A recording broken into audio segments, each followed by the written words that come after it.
Hey folks, we're here with Learn Check number 9 and we're doing our test corrections. This Learn Check is all about systems of equations. So remember, systems are where we're looking at where equations intersect each other.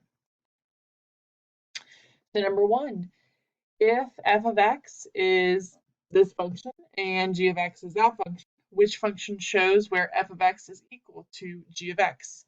This question is really just reinforcing to make sure that you understand the basic idea of function notation here. We have a quadratic function and we have a linear function. They are named two different things because they are two different functions. And remember, when we're asking about where they equal each other, we want to know where they touch or where they intersect or where they cross. That's where they are equal to each other, where they are the same. So the easiest way to do this was to really just graph these in Desmos and see which graph made the most sense.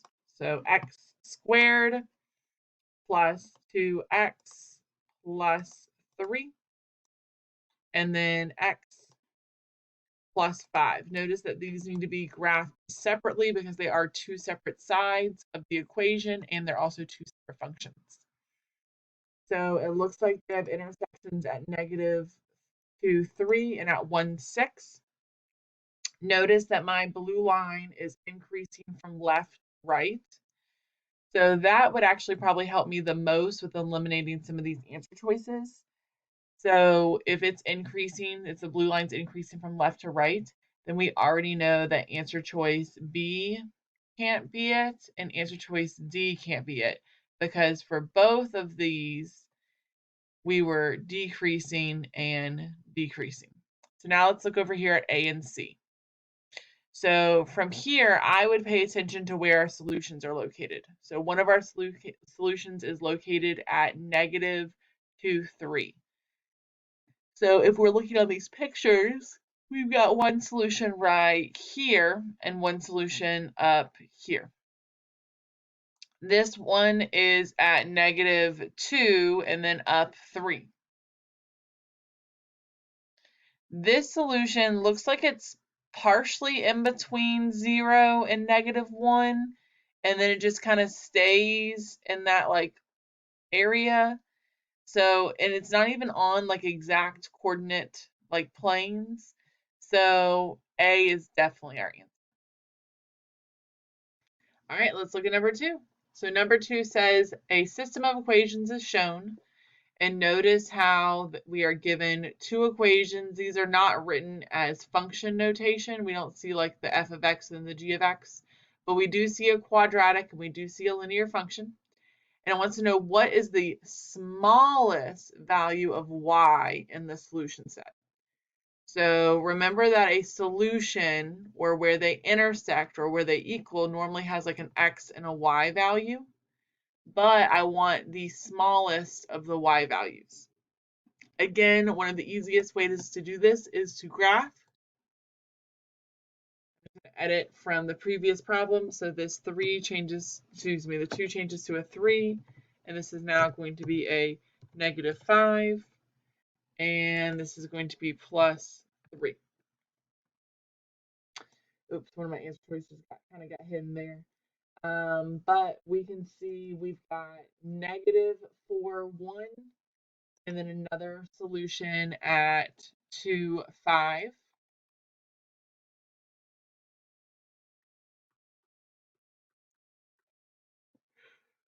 Again, I want the smallest y value. So here's a y. Between 5 and -1, -1 is the smallest y value, and so our answer choice would have been B. All right, let's go into problem number 3. All right, problem number 3. Given the following equations, determine the x value that results in an equal output for both functions. So a wordy way, this whole equal output for both functions, again, this is just where I want f of x to equal g of x. Because again, I've got these two functions here, and again, we only want the x value, not the y value, but the x value. So let's come back on over here to Desmos. And let's type these in.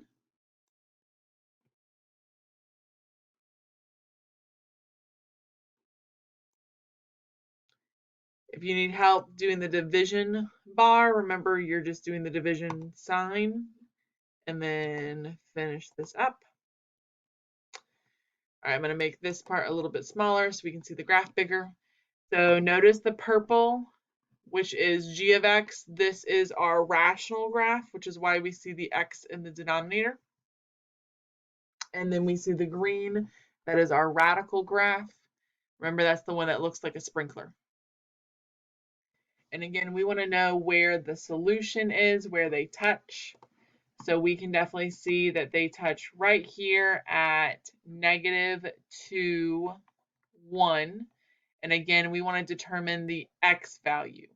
So the x value would have only been the -2 part. And so A is our answer. Some of you got tripped up and picked B, but that means that you were not reading the problem correctly. It just asked you for the x value. All right, problem number 4. With problem number 4, we needed to read and create our equations. So the first sentence says, the sum of the squares of two numbers is 100. So finding our keywords, we know sum, we have sums two numbers, so like an x and maybe a y, they're being squared, and we know that they're going to be added together, and is would mean equals 100. So based off of this first sentence, we can figure out that x squared plus y squared has to equal 100. That's our first sentence. Let's go ahead and read the second one. It says the product of those same numbers is 48. So again, we don't know what these numbers are, but number x plus number y, plus product means to multiply, erase that. So times y, we know, is 48. So we want to know the sum of these numbers. So we got to figure out what x is and what y is. Hardest part was writing the equations. Now the easy part, as long as you remember, is if you've got two equations, if you've got a system, remember that we can use Desmos and we can graph this. So let's do x squared plus y squared, and that's going to be equal to 100. And then we're going to do x times y, and that's equal to 48. I'm going to make this a little bit, hide this so we can see our graph. I'm going to make this a little bit smaller for us. So we see this circle, and we also see that there's a couple different points of intersection. And that might look kind of confusing until you start to think about the numbers. Now, it doesn't really matter the order of which number is x, which number is y. And notice that even if I chose the negative ones, a negative times a negative is going to be a positive. And if I square a negative, it's going to also turn out to be positive. So we want to know the sum. So you could either have done 8 plus 6, or we would have also accepted -8 plus -6. So 8, 9, 10, that would be 14 or -14. And these were the only two acceptable final answers because, again, we wanted to know the sum of those numbers. You could have picked the negatives or you could have picked the positives. Either one would have worked. All right, last but not the least, number 5. So number 5, an interior designer, as an interior designer, you are working to find a rectangular rug that fills an entry area that is 108 square feet. Okay, so based off of that first sentence, we would understand we've got this rug. Notice our little picture has this. And based off of this first sentence, we know about the area. Area is equal to 108. All right. Then it says the description online says that the diagonal of the rectangular rug is 15 feet. Okay. We need to find the length and the width of this rug. And there was even a hint here. It says, hint, write two equations based on the area of the rug and the diagonal of the rug. So let's go with equation number 1 that has to do with the area. So think about it. How would we know the area of the rug? Well, we would normally do that as length times width. And again, we know that the area is 108. So one of our equations is L times W is equal to 108. So this is one of our equations. The other equation has to do with the diagonal line. And this is where you have to think critically and also a little bit of creatively. If this is a rectangle, that means all of these corners are 90-degree angles. All of them are.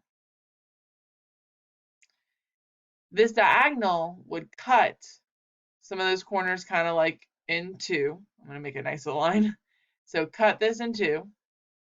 And when we take a diagonal, when we take a rectangle and cut it diagonally, what we do is we create two right triangles. So if you can see in the picture, again, when we cut this in half, we had two right triangles. So we knew that this was 15, and then we had the length and the width. So hopefully if you see that right triangle, notice you don't have a theta. You are only dealing with sides and a side. So that means that 15 is opposite our right angle. This is our hypotenuse. And then technically the length and the width is the leg and the leg.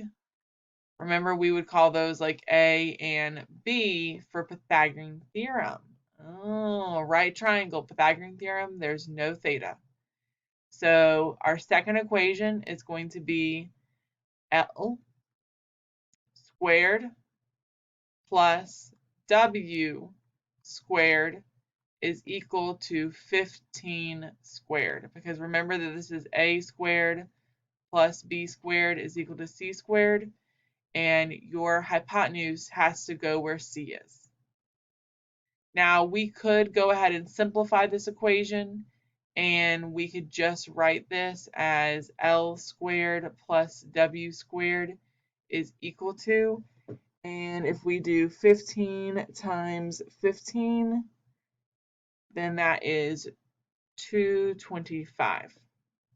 So this would probably be easier to put into Desmos. So we've got first equation and second equation. Now, obviously, when we're putting this in Desmos, we can't use L's and W's. We're going to switch this to X's and Y's. So again, I'm just going to make this a little bit bigger. So we're going to have, and actually our first equation from the previous problem works because L squared plus W squared would be like X squared plus Y squared. But instead of 100, it is 225. And then our second equation, we were multiplying length times width, just like we would multiply X times Y. But this time, instead of equaling 48, it equals 108. So kind of a similar setup. We, again, just had to understand what our equations were based off of this problem. Now this problem, of course, we've got positives, of course, we have negatives. But think about this in real life. In real life, would you have like a negative length or a negative width of a rug? No. So in this specific problem, we cannot use the negatives. Because again, we cannot have a negative measurement to a rug. So what we have figured out is X and Y. And again, it wouldn't really matter how they are written for this problem because you could call the other side the length and the other side the width. Like you could have switched those two measurements and it would have been the same rug. So we figured out that the length and width is 9 feet and 12 feet. And that would have been our final answer for this problem. All right, make sure you're ready for retesting and ask questions if you need it. Have a great one.